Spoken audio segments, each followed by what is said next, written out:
की ये आखिर रात हो सकती है, तुम जाओ और दिल खोल कर रब की बारगाह में इबादत कर लो। लोग गए, इबादत में मगन हो गए, कुरान की तिलावत करने लगे, जिक्र और अशआर करने लगे, नबी पाक के ऊपर दुरूद और सलाम पढ़ने लगे। जिसको जैसा आया वो वैसे ही इबादत में लग गए। एक छोटी बच्ची परेशान हो गई जिसका नाम सकीना था।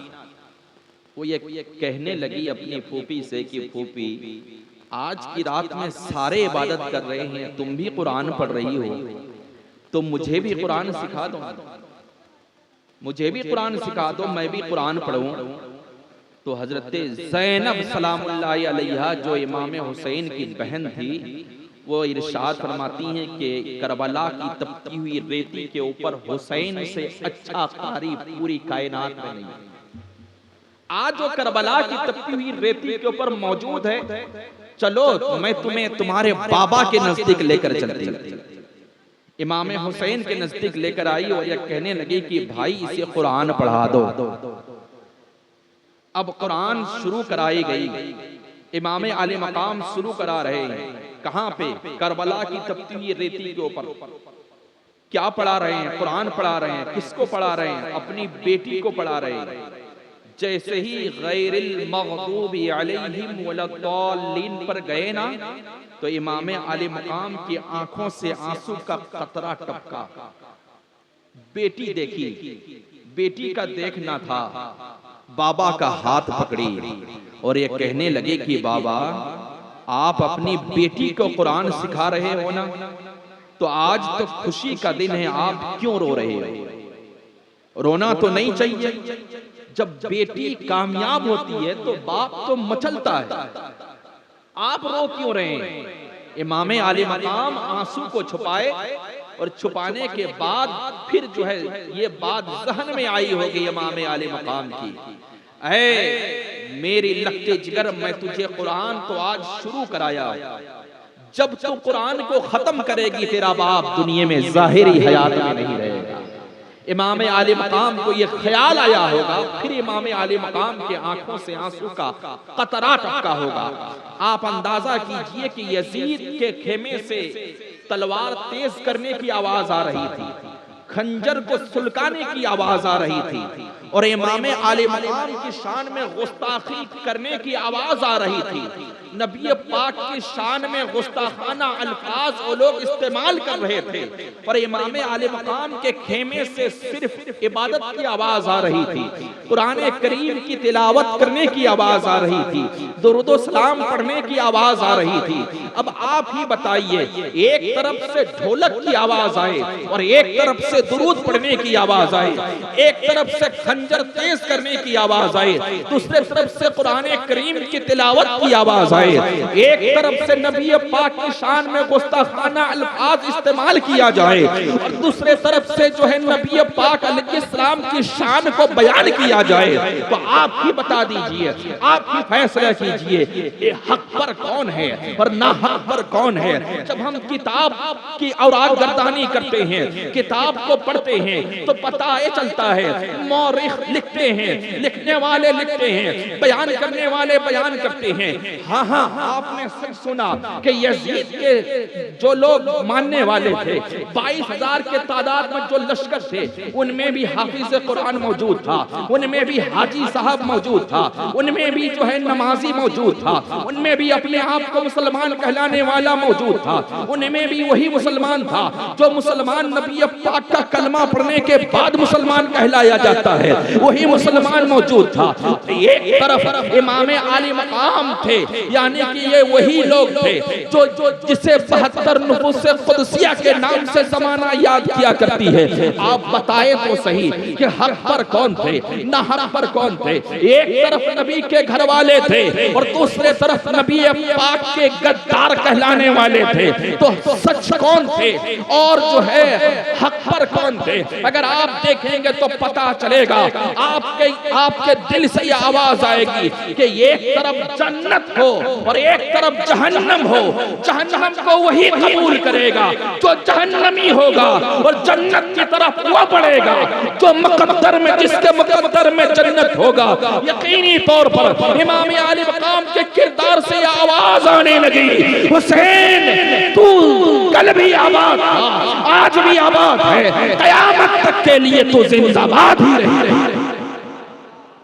इमाम आली मकाम की जात है जो करबला की तपती हुई रेती के ऊपर जिंदगी की आखिरी रात है और बेटी को कुरान सिखा रहे हैं। और आप क्या कर रहे हैं, हम क्या कर रहे हैं? पूरी जिंदगी हम नमाज नहीं पढ़ते, पूरी जिंदगी हम हरामकारी करते हैं, पूरी जिंदगी हम भाई का हक छीनते हैं, पूरी जिंदगी हम बाप को सताते हैं, पूरी जिंदगी हम माँ को सताते हैं, पूरी जिंदगी हम बहनों को रुलाते हैं। आप फिर किस मुंह से कहोगे कि हम हुसैनी हैं? शर्म आनी चाहिए। सुनो, हुसैनी इसका नाम नहीं है जो बाप को रुलाए। हुसैनी ये काम नहीं करता जो माँ को रुलाया जाए। हुसैनी ऐसा काम नहीं करता है जो अपने भाइयों का हक छीन लिया जाए। बल्कि इमाम आले मकाम के किरदार से ये आवाज आती है, ओ लोगों, अगर तुम मुझसे मोहब्बत करते हो अपने बाप का हक अदा करो, अपने भाइयों का हक अदा करो, अपनी बहनों का हक दिया करो।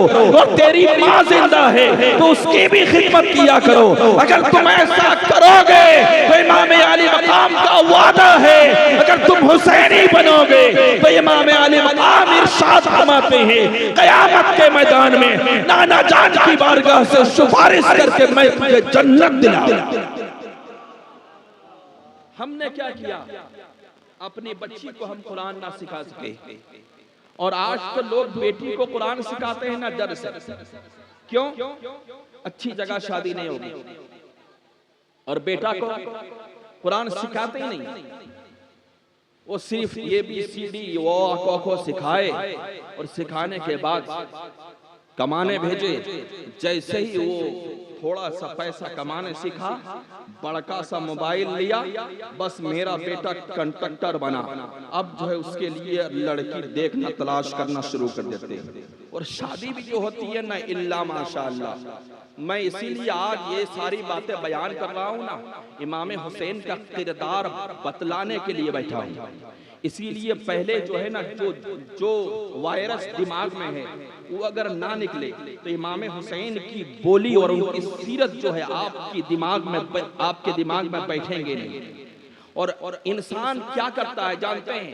जिंदगी गुजारता है यजीद की तरह जिंदगी गुजारेगा। इसका हक छीनेगा, उसका हक छीनेगा, शराब पिएगा, दूसरे की बीवी पर नजर डालेगा, दूसरे की बेटी पर नजर डालेगा, ज़नाकारी करेगा, हरामकारी करेगा, और मरते वक्त सोचेगा कि इमाम हुसैन की तरह मौत हो जाए। वाह, कितनी अच्छी जिंदगी है।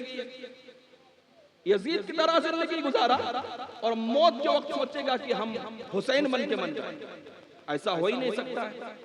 जैसा बोओगे वैसा काटोगे, जैसा रोपोगे वैसे ही फल बनेगा, वैसे ही फल होगा।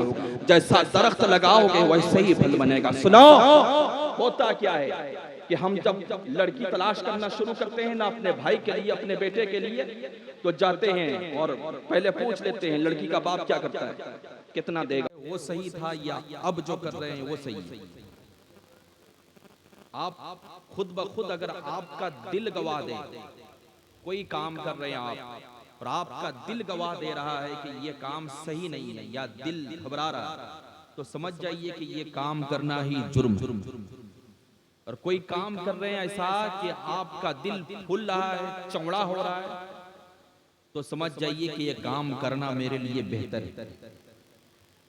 आइए मैं आपको बताऊं, जहां जहां 10 दिन का बयान होता है ना, जहां 10 दिन का बयान होता है, आज 10वीं का दिन खत्म हो गया, 11वीं की रात आ गई आज।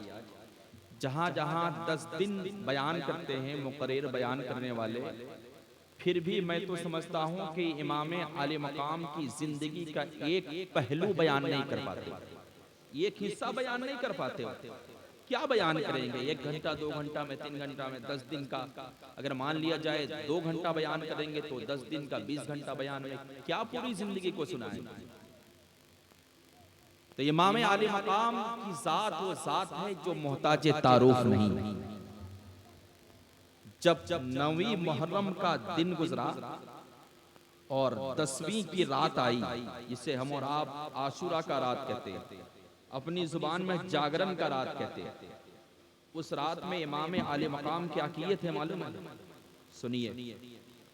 उस रात में इमाम आले मकाम अपने सारे लोगों को, औरत और मर्द सबको हुक्म देते हैं कि ये पूरी जिंदगी का आखिरी रात हो सकता है, आप रब की बारगाह में दिल खोल कर इबादत कर लो।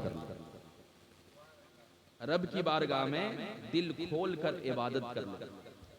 इससे पहले कुछ और बात थी, उसको बाद में सुनाऊंगा। पहले आप इस बात को सुनिए और फॉलो कीजिए। मैं आपके इलाके का जरूर हूं, लेकिन मैं वो इंसान नहीं हूं कि जहां पैसा मिले वहीं जाऊं। ये बात मैं इसीलिए कहता हूं कि आज के दौर में मुल्ला बहुत है, मौलवी बहुत है, तकरीर करने वाले बहुत हैं, और अपने आप को बेचने वाले भी बहुत हैं। कोई और होगा जो पैसे पे बिकता होगा, लेकिन इजहार पैसे पे बिकता नहीं। कोई माई का लाल आज तक नहीं बोल सकता है कि मैंने पैसा मांग के लिया। उस वक्त मांगा है जब हमारा खर्च हो तब, और ना जलसा और जुलूस के मामले में, कुरान खाने के मामले में इजहार मांगता नहीं। और मैं जहां जाता हूं ना, ये सोचकर नहीं जाता हूं कि आप आज बुलाए तो फिर कल भी बुलाएंगे, बल्कि मेरी आदत है, मैं जब घर से निकलता हूं ना तो यही सोचता हूं कि मेरा खुदा, मेरा रज़्ज़ाक़, मेरे नाम का रोजी जहां होगा वहीं मुझे भेज देगा। इंसान की औकात क्या है? इंसान खिलाएगा, खिलाने वाला तो रब्बे कदीर की जात।